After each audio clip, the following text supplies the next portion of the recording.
नमस्कार दोस्तों, स्वागत है आपका स्टूडेंट टेम्पल एकेडमी के यूट्यूब चैनल पर। आज हम राजस्थान पुलिस सब इंस्पेक्टर भर्ती का जो सिलेबस एनालाइज कर रहे थे उसका पार्ट 2 स्टार्ट करने वाले हैं। पार्ट 1 के अंदर हम ऑलरेडी हिस्ट्री और आपका ज्योग्राफी को कवर कर चुके हैं। इन दो सब्जेक्ट को हमने कवर किया था, डिटेल में देखा था कि सिलेबस क्या है, क्वेश्चंस कहाँ से आते हैं, क्या डिवीज़न है मार्क्स का, तो वो भी हमने बहुत क्लैरिटी से देखा था। क्या छोड़ सकते हैं, जैसे एंशिएंट और मिडीवल है जिसके ऊपर ज़्यादा ध्यान नहीं देना है, वो डिटेल्स भी हमने डिस्कस की थी। अब आज के वीडियो के अंदर हम क्या करेंगे, आज के वीडियो के अंदर हम देखेंगे आपका पॉलिटी जो कि राजनीति और इकोनॉमिक्स यानी आपकी अर्थव्यवस्था को आज की वीडियो के अंदर हम देखेंगे। इससे पहले देश के सबसे बड़े शिक्षक चाणक्य का एक कोट है कि पराजय तब नहीं होती जब आप गिर जाते हैं, पराजय तब होती है जब आप उठने से इनकार कर देते हैं। तो आपका बहुत सारे रिक्रूटमेंट भर्ती के अंदर सिलेक्शन नहीं हुआ होगा, लेकिन वो आपकी हार नहीं है। जब तक ये आप हर बार खड़े होकर फिर से अपनी तैयारी में जुट जाते हो तब तक आप हारे नहीं हो। लेकिन जिस दिन आपने ये सोच लिया कि नहीं, अब मैं उठ के फिर से तैयारी नहीं कर सकता, जिस दिन आप उठने से इनकार कर दोगे उस दिन आपकी निश्चित ही पराजय हो जाएगी। तो इसलिए हमें पास्ट में जो हो चुका है, भूतकाल में जो हो चुका है, उसको छोड़ देना है। अब आगे बढ़ना है कि कौन सी भर्ती आ रही है जिसके लिए मेरे को मेहनत करनी है और उसके प्रति एकाग्रता से, तन्मयता से मुझे पढ़ाई करनी है।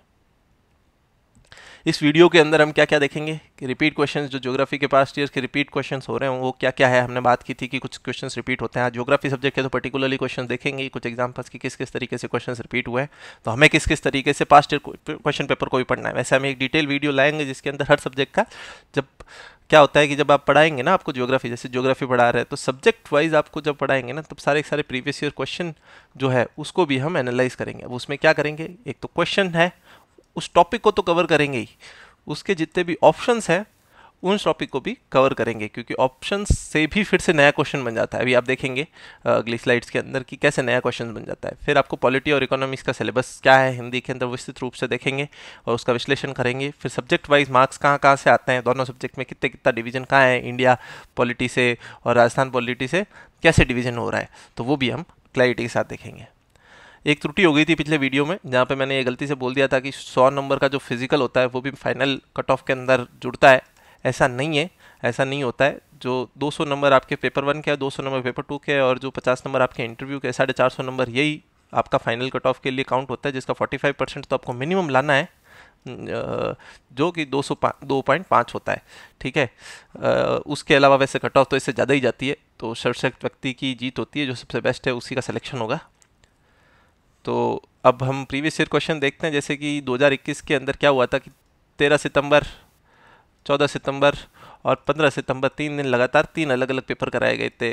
ठीक है, तो इन दिनों पेपर में क्या किया, पहले एक कोई पेपर में पूछ लिया था कि सोमकमला अंबा सिंचाई परियोजना का निर्माण किस जिले से रिलेटेड है, इसका सही उत्तर डूंगरपुर है।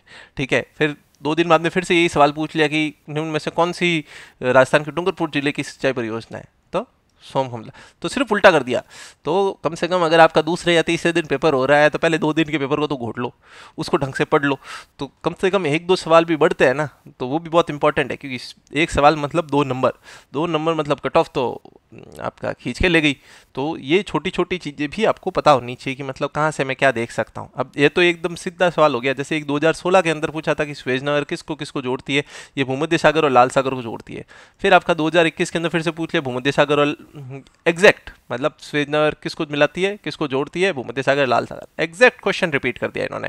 मैं आपको कह रहा था कि वाटरवेज, जो इंटरनेशनल वाटरवेज जलमार्ग की बात जो कर रहे थे वो पिछले वीडियो के अंदर की, मतलब सिलेबस में उस सुएज नहर से आगे कभी बढ़े ही नहीं है, तो सुएज नहर ही पूछ लेते हैं, फिर से भी पूछ लेते हैं। एटलीस्ट ये तो याद रख ही लेना इस वीडियो को देखने के बाद में कि भूमध्य सागर और लाल सागर को जोड़ती है, मेडिटेरेनियन सी और रेड सी को जोड़ती है। ठीक है, अब इसके बाद में एक सवाल पूछा गया था 2016 के अंदर ये फिर से कि भोराट का पठार कहाँ स्थित है। अब भोराट का पठार उदयपुर के उत्तर पश्चिम में कुंभलगढ़ से गोगुंदा तक स्थित है। 1 नंबर इसका सही उत्तर था।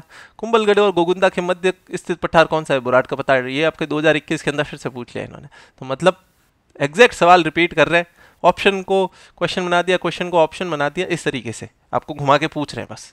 ठीक है, फिर एक सवाल ये पूछा था, ये लोगों को लगता है कि ये इतने भारी सवाल कोई पूछे जाते हैं क्या, पर आप भारी सवाल नहीं है, आप पढ़ के देखो, ये 2016 के अंदर पूछा हुआ है कि कौन सा लो इस्पात संयंत्र ब्रिटिश तकनीकी के सहायता से लगाया गया था। ये दुर्गापुर है। अब मतलब सवाल पूछ लिया किसी ने 2016 में, तो इसको वापस पढ़ो जाके। इसमें मैं कह रहा था कि जब हम डिटेल में पढ़ेंगे ना, तो हम ऑप्शंस को भी ढंग से एनालाइज करेंगे, क्या क्वेश्चन पूछा, उससे रिलेटेड टॉपिक क्या है, क्योंकि वही रिपीट होता है कि लो इस्पात संयंत्र जो ब्रिटिश तकनीकी से लगाया गया है दुर्गापुर में है, ये हिंदुस्तान स्टील लिमिटेड के अंदर आता है। ठीक है, ये हिंदुस्तान स्टील लिमिटेड के अंदर आता है। तो हिंदुस्तान स्टील लिमिटेड के अंदर पहला दुर्गापुर में लगा दिया, चलो ठीक है, 2016 उन्होंने तो गलती कर ली। अब हमने तो वापस आके पढ़ना था कि दुर्गापुर क्या है। दुर्गापुर हिंदुस्तान स्टील लिमिटेड का प्लांट था। ये लो इस्पात उद्योग हिंदुस्तान स्टील लिमिटेड से कौन सा संबंधित नहीं है, तो एक तो दुर्गापुर तो पक्का ही संबंधित है। ठीक है, उसके अलावा जब आप हिंदुस्तान स्टील लिमिटेड से लिए पढ़ते हैं ना, तो सबको आपको पहले पता, सबसे पहला इन्होंने राउरकेला हिंदुस्तान स्टील लिमिटेड के अंडर में था। उसके बाद में क्या हुआ था कि पहले तो दुर्गापुर और भिलाई दोनों ही मिनिस्ट्री ऑफ स्टील के अंदर थे, उसके बाद में इन्होंने दोनों को ही इसको ट्रांसफर कर दिया हिंदुस्तान स्टील लिमिटेड को। तो आपका पहला, तीसरा और दूसरा और चौथा तो दुर्गापुर, राउरकेला, भिलाई तो हिंदुस्तान स्टील लिमिटेड के आता ही है। कुल्टी है जो कि नहीं आता है, तो ये आपका करेक्ट आंसर हो गया। तो मतलब इस तरीके से भी, जैसे ये लो इस्पात पूछा गया, तो कोई इंडस्ट्री पूछ रहा है जो डिफिकल्ट क्वेश्चन है, तो डिफिकल्ट क्वेश्चन को भी ढंग से पढ़ो। एक और क्वेश्चन बताऊंगा ऐसा कैसा, फिर आप कहोगे अरे यार ये तो मतलब एकदम सामने था और हमें लगा ही नहीं कि मतलब हमें पढ़ लेना चाहिए था। जैसे कि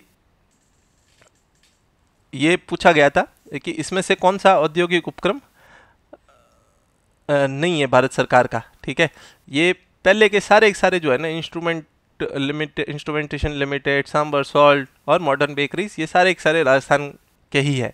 अब इसके बाद में जो भारत सरकार के, गवर्नमेंट ऑफ इंडिया के ही है।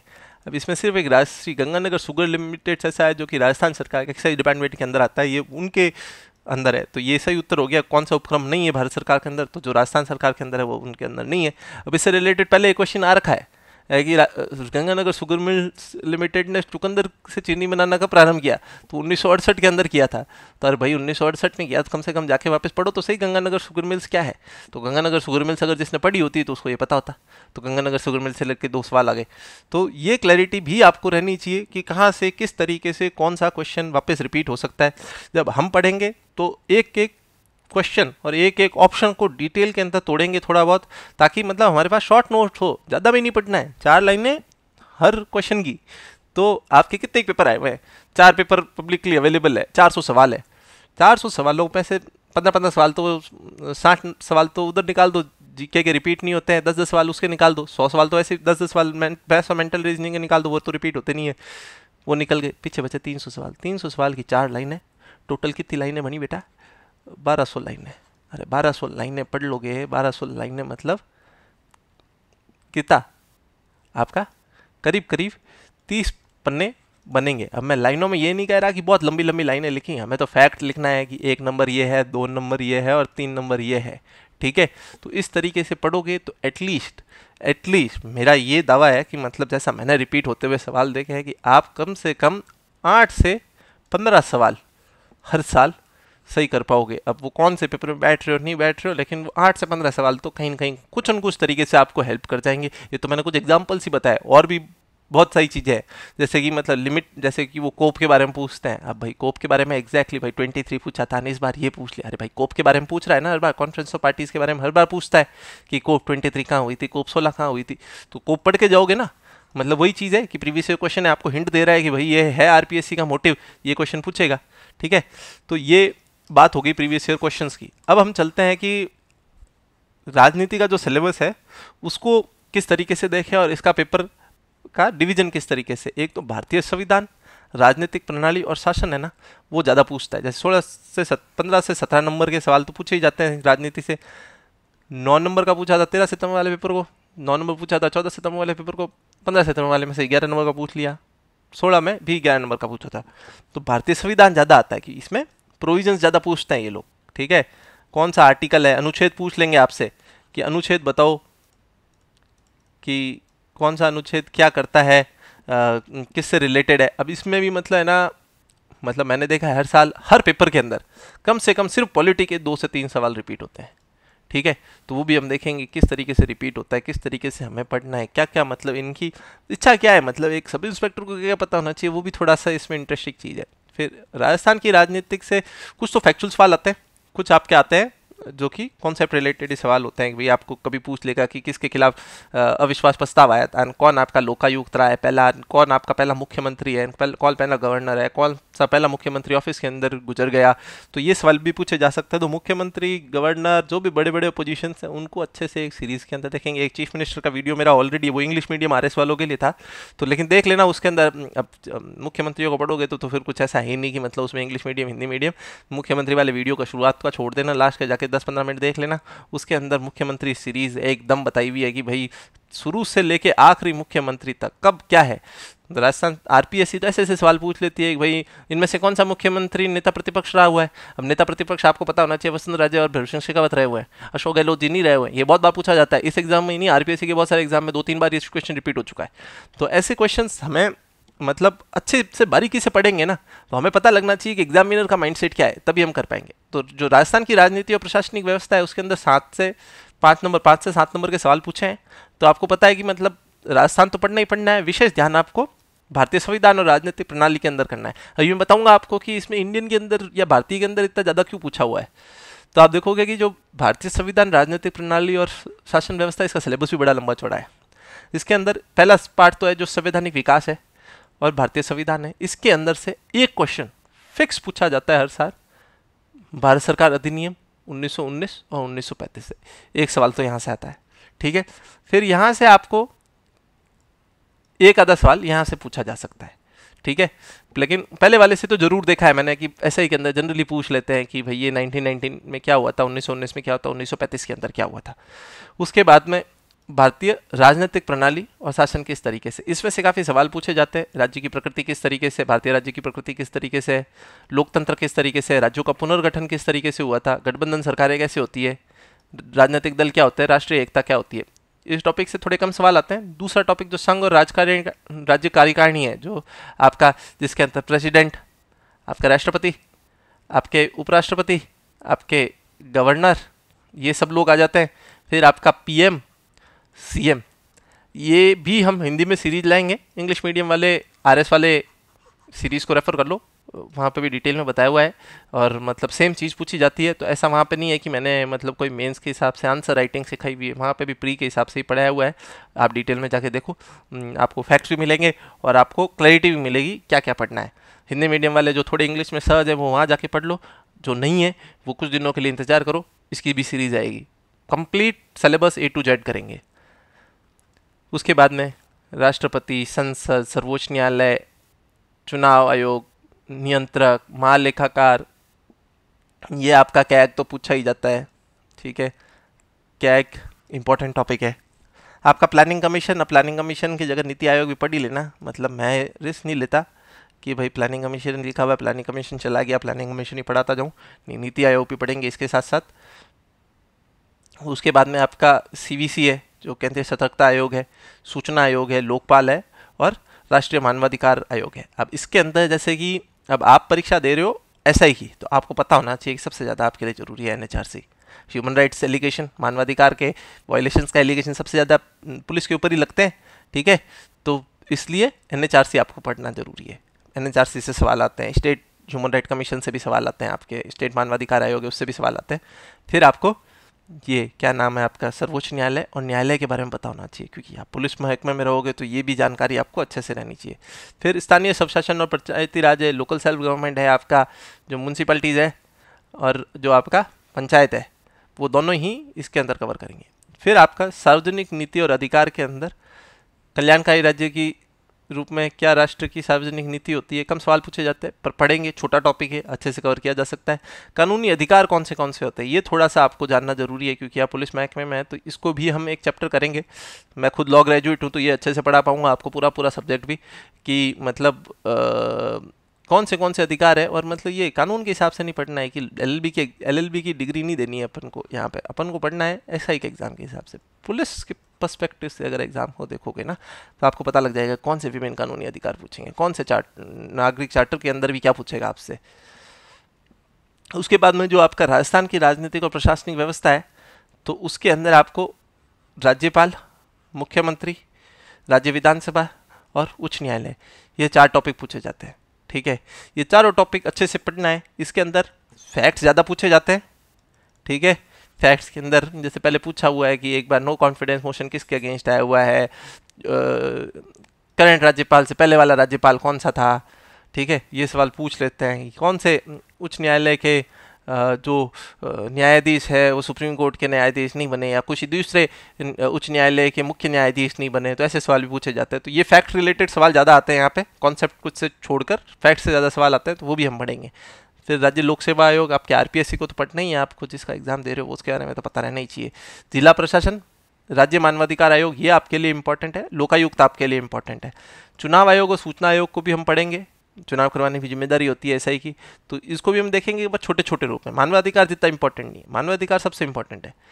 फिर आपकी सार्वजनिक नीति, कानूनी अधिकार और नागरिक चार्टर, जो हमने वहाँ देखा था वही यहीं पर रिपीट करेंगे। हम कॉमन रूप से पढ़ेंगे कि इस टॉपिक को इंडिया और राजस्थान का दोनों मिक्स करके पढ़ेंगे, अलग अलग पढ़ने की जरूरत नहीं है। फिर एक बहुत इंपॉर्टेंट टॉपिक है जो कि विशेष रूप से हर बार 1 या 2 सवाल आपके पॉलिटी सेक्शन से, राजनीति सेक्शन से पूछ ही लिए जाते हैं, वो है महिला और बच्चों के खिलाफ अपराधों और इससे संबंधित कानून के प्रावधान। जैसे पहले पूछा हुआ है विशाखा गाइडलाइन किस रिलेटेड है केस के अंदर, तो ये महिलाओं का कार्य क्षेत्र के अंदर जो है सेक्सुअल हरेसमेंट है उससे रिलेटेड है।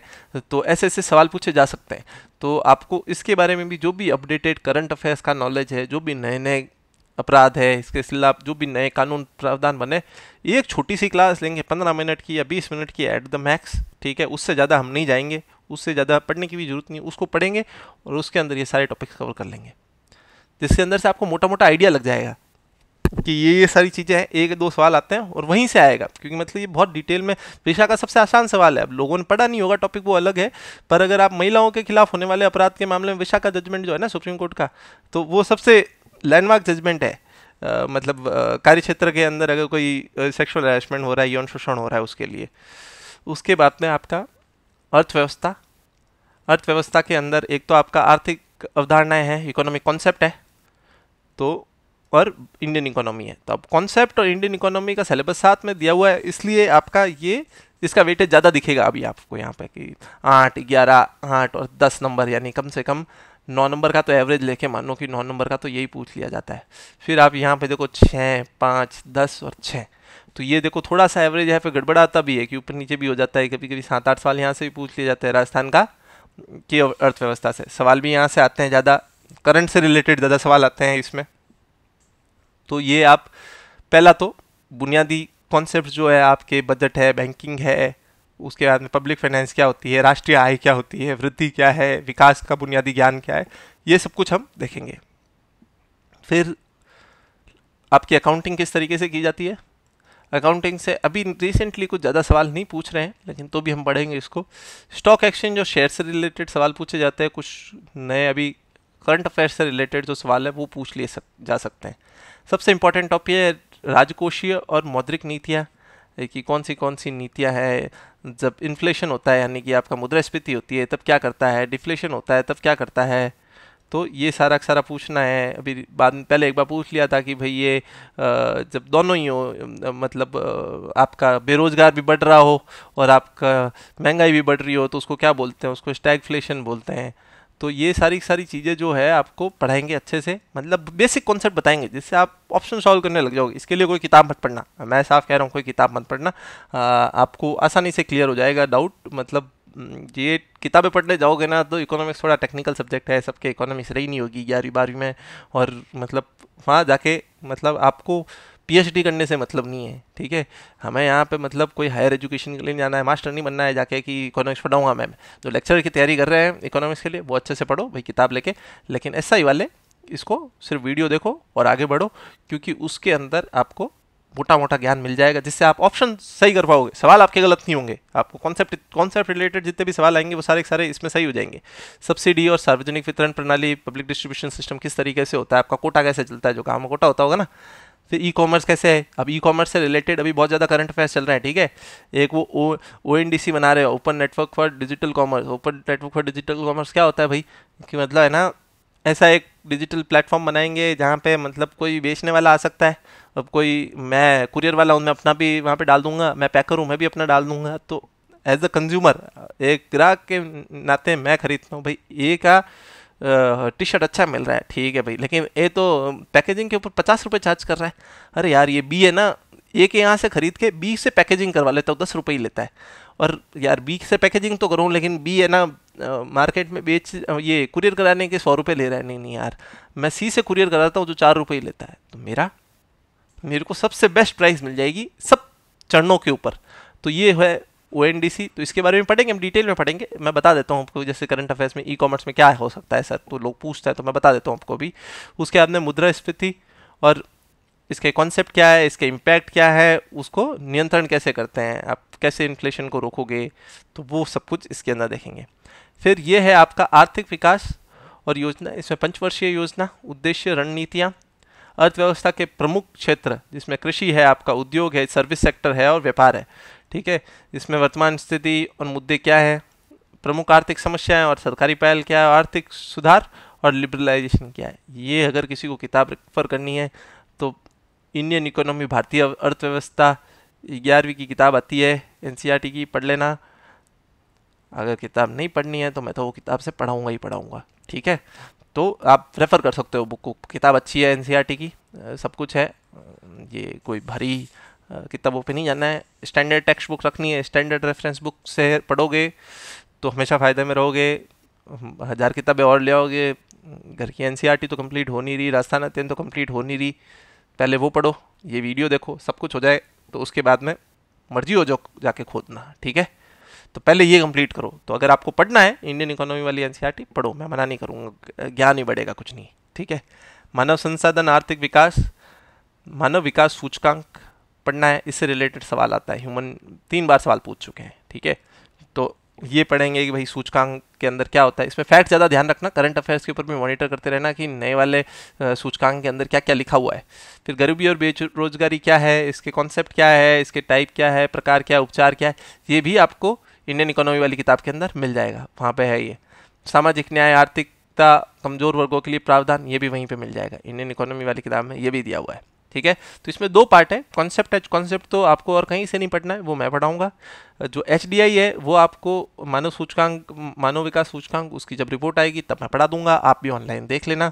और तीसरा जो है आपका जो इंडियन इकोनॉमी है, उससे रिलेटेड जितने भी मुद्दे, आप इंडियन इकोनॉमी की जो 11वीं कक्षा की NCERT आती है उसको रेफर करो, या फिर जब मैं पढ़ाऊंगा तब भी उसको डिटेल में देख लेना। उसके बाद में राजस्थान की अर्थव्यवस्था का मैक्रो अवलोकन। अब मैक्रो अवलोकन क्या होता है कि भाई एक तो होता है माइक्रो, माइक्रो के अंदर आप देखते हो भाई ये कंपनी के अंदर इतना खर्चा यहाँ हुआ, इतना खर्चा यहाँ हुआ, ये नहीं, हम देखते हैं पूरे एक राष्ट्र के लिए, पूरे नेशन के लिए, होल की, मतलब बड़े बड़े मोटे मोटे पैमाने किस तरीके से देखी जाती है अर्थव्यवस्था, ये हम पढ़ेंगे।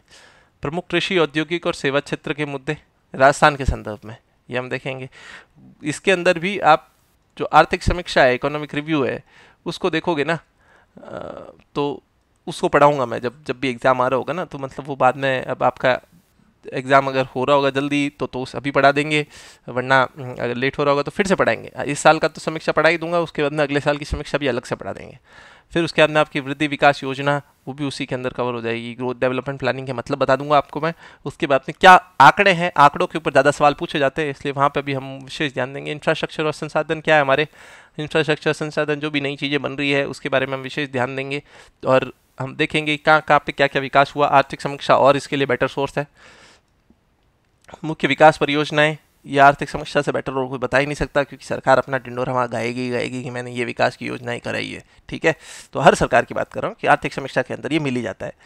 कार्यक्रम और योजना अनुसूचित जनजाति के लिए, अनुसूचित जाति और अनुसूचित जनजाति के लिए।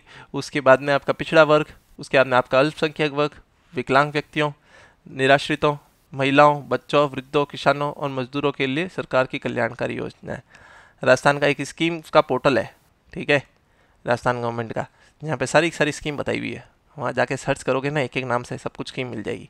लेकिन हम तो पढ़ाएंगी, मैं तो आपको बता रहा हूँ कि कहाँ और देख सकते हो, कि पुरानी स्कीम्स भी देखनी है, आर्थिक समीक्षा नई वाली स्कीम की बात कर रहा है तो पुरानी स्कीम देखनी तो वहाँ पे ये देख सकते हो। स्कीम सारी गवर्नमेंट, राजस्थान गवर्नमेंट की वेबसाइट से ही पढ़ना, और ये मतलब मैगजीनों से मत देखना, क्योंकि कभी बहुत बार होता है कि वो अपडेटेड नहीं होती, गलत इन्फॉर्मेशन मिल जाती है, या फिर जब हमारा वीडियो आएगा तब देख लेना। तो आज के वीडियो में इतना ही। लाइक कीजिए, शेयर कीजिए, सब्सक्राइब कीजिए, आपकी मर्जी हो तो, ठीक है। उसके बाद में अब हम अगले वीडियो के अंदर क्या करेंगे मैं आपको बता देता हूँ। पार्ट 3 के अंदर हम देखेंगे आपका एक तो साइंस एंड टेक्नोलॉजी, ठीक है, विज्ञान और प्रौद्योगिकी, ये बचता है। इसके बाद में आपका मेंटल एबिलिटी और रीजनिंग बनती है, ठीक है। उसके अंदर भी आपको एक बार बता देंगे किस तरीके के सवाल पूछे जाते हैं। उसमें आपको मैं भी बता देता हूँ, मोटा मोटा रीजनिंग ज़्यादा पूछता है, मैथ्स कम पूछते हैं। तो रीजनिंग अभी से पढ़ना चालू कर लो। रीजनिंग से 7-8 सवाल आते हैं, मैथ्स से 2-3 सवाल आते हैं। उसके बाद में आपका जो लास्ट है वो करंट अफेयर्स है। करंट अफेयर्स में भी जितना बिंदु दिए हुए हैं 3, उन 3 बिंदुओं से ही पढ़ना है, उससे बाहर नहीं पढ़ना है। पर हम डिटेल में देखेंगे ये, और अगले वीडियो के अंदर हम आपसे फिर से मिलेंगे जहाँ पे हम इसके ऊपर और क्लैरिटी लेंगे, ठीक है। Thank you.